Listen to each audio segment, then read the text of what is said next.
Science class 7 बाब 12 सबक 11 तफ़सीली सवाल डिटेल्ड क्वेश्चंस। आया साइंस उस्ताद नजीला चन्ना अवां खे सिंधालाइन स्कूल में भलीकार।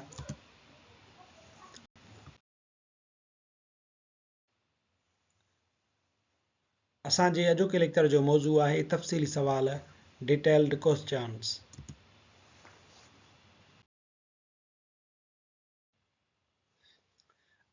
असां पंहिंजे अॻे वीडियो लेक्चर में मश्क नंबर 3 हेठियनि सवालनि जा मुख़्तसिर जवाब ॿुधायो हल कई हुई।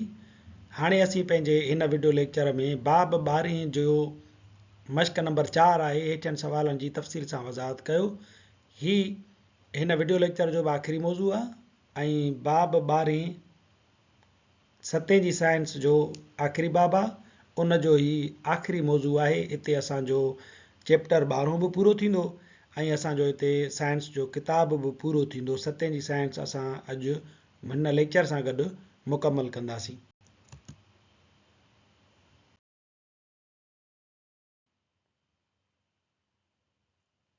मश्क नंबर 4 हेठियनि सवालनि जी तफ़सील सां वज़ाहत कयो।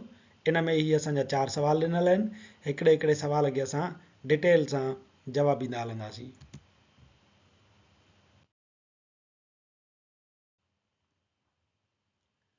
सवाल नंबर पहिरियों आहे काइनात जे वजूद में अचण वारो बिग बैंग नज़रियो बयानु करे ॿुधायो। साइंसी नज़रियो जेको काइनात जे वजूद जी इब्तिदा खे वाज़िह करे ॿुधाए थो सो आहे वॾे धमाके वारो नज़रियो बिग बैंग थ्योरी। हिन नज़रिए जे मुताबिक़ काइनात जे वजूद में अचण जी शुरूआति हिकिड़े नुक़्ते खां थी।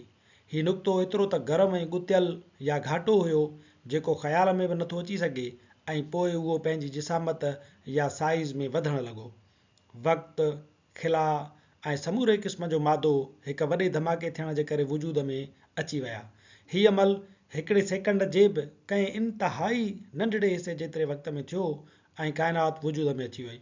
पोइ हीअ काइनात एटम खां बि नंढड़े जुज़े मां वधंदी वधंदी वॾी कहकशां खां बि तमामु वॾी थी वई ऐं इहा अॼु ॾींहं ताईं वधंदी रहे थी। काइनात जे वधण जे करे उन जूं समूरियूं हालतूं बि नंढे मां बदिलिजी वॾियूं, गरम मां सर्द ऐं नंढपिण खां ॿुढापिण में बदिलिजी वियूं ऐं उहा हिकु अहिड़ी काइनात बणिजी पई जेका अॼुकल्ह असां ॾिसी रहिया आहियूं।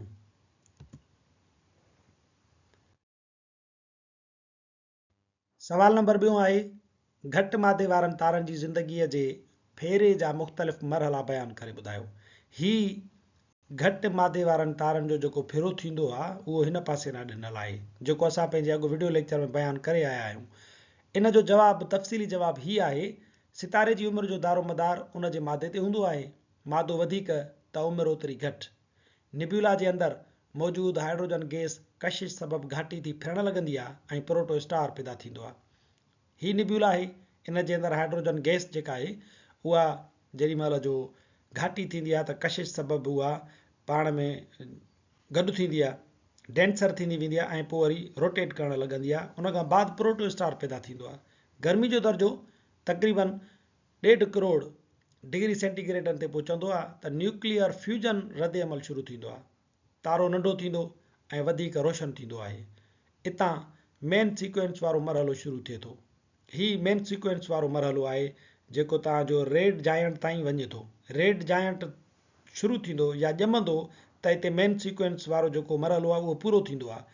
हीअ असांजो जेको सिजु आहे इन मरहले वारो तारो आहे, मेन सीक्वेंस वारो तारो आहे। इन जे अंदरि इहो सिजु पोतल आहे हींअर जो। हिन मरहले में मर्कज़ अंदरि हाइड्रोजन हेलियम में तब्दील थींदी आहे। हाणे असांजो जेको सिजु आहे उन जे अंदरि हाइड्रोजन जेका गैस आहे उहा हेलियम में पई थी तब्दील थिए। जॾहिं हाइड्रोजन हेलियम में मुकमल तब्दील थी वेंदी त तारो थधो थींदो, मर्कज़ सोढ़ो ऐं ॿाहिरियों तव पखिड़िजी वेंदो। इन तारे खे रेड जायंट सॾिजे थो, वॾो थी वेंदो। ऐं सिजु नंढो आहे छो त गुतियल आहे, गरम आहे। इहो जेॾी महिल जो पंहिंजो मेन सीक्वेंस वारो क़दम जेको आहे मरहलो पूरो कंदो त इन जो मर्कज़ सोढ़ो थी वेंदो ऐं इन जो जेको ॿाहिरियों तव आहे उहो पखिड़िजी वेंदो। असांखे ईअं लॻंदो त तारो वॾो थी वियो आहे, उनखे असां ॻाढ़ो देव या रेड जायंट सॾींदा आहियूं। हेलियम वरी कार्बन में तब्दील थींदी, पोइ वरी मर्कज़ पाण में मिली वेंदो ऐं संदसि ॿाहिरियां तह दूर थी वेंदा। प्लेनेटरी निब्यूला जी सूरत अख़्तियार कंदा। ही आहे प्लेनेटरी निब्यूला वारी सूरत। मर्कज़ ऐं उनजा जेके ॿाहिरियां तह हुया उहे हिक ॿिए खां परे थी वेंदा। प्लेनेटरी निब्यूला जो इहो हिकिड़ो स्टेज आहे ऐं मर्कज़ जेको आहे उहो वाइट ड्वार्फ में तब्दील थी वेंदो, हिते थी वियो, बाक़ी हुनजो ॿियो हिसो हेॾे हलियो वेंदो। सवाल नंबर 3 आहे कहकशाउनि जा मुख़्तलिफ़ क़िस्म बयानु करे ॿुधायो। सन 1920 ईस्वी धारे इल्मु नजूम असांजे किताब में लिखियलु आहे। इल्मु नजूम कोन्हे को, इन खे असां जदीद साइंस में एस्ट्रोनॉमी जो इल्मु चऊं था, इल्मु फलकियात। सो 1920 धारे इल्मु फलकियात जे माहिर एडविन हबल, जंहिं पंहिंजी समूरी उमिरि कहकशाउनि जो मुताले करण में गुज़ारी, तंहिं कहकशाउनि जी दर्जाबंदी करण लाइ हिकु मशवरो ऐं तजवीज़ पेश कई त कहकशाउनि खे संदन जिसामत या साइज़ जे फ़र्क़ जे बुनियाद ते तरतीब ॾियणु घुरिजे। हिन तरतीब खे हबल वारी तरतीब, हबल सीक्वेंस जो नालो ॾिनो वियो आहे।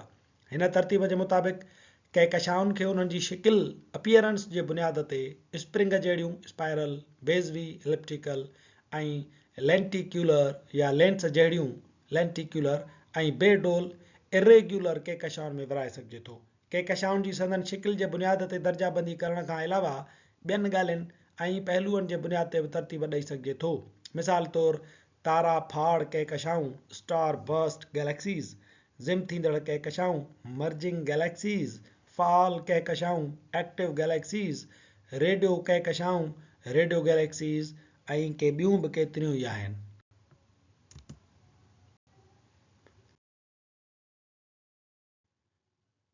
सवाल नंबर 4 आहे असां वेझड़नि तारनि जो ज़मीन खां मुफ़ासिलो कीअं मापींदा आहियूं।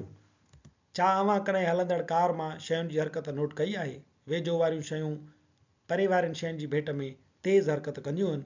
इन असर खे पैरालेक्स असर सॾिजे थो। मिसाल जे तौर ते तव्हां कार मां जेकॾहिं ॾिसो त तव्हांखे वण जेके वेझे वारा आहिनि उहे तकड़ा तकड़ा हलंदे नज़र ईंदा, जॾहिं त पोयां जेके जबल आहिनि उहे आहिस्ते आहिस्ते हलण में ईंदा आहिनि। इन खे पैरालेक्स इफेक्ट चइबो आहे।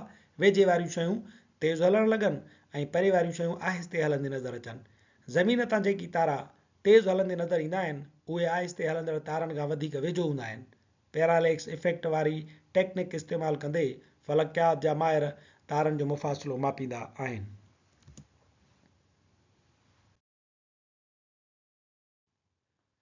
असांजो अॼोको वीडियो लेक्चर मश्क नंबर 4 हेठियनि सवालनि जी तफ़सील सां वज़ाहत कयो इत पुॼाणी ते पहुचे थो ऐं इन जी मश्क सां गॾोगॾु असांजो बाब 12 ऐं साइंस क्लास 7 पुॼाणीअ ते पहुचे थो।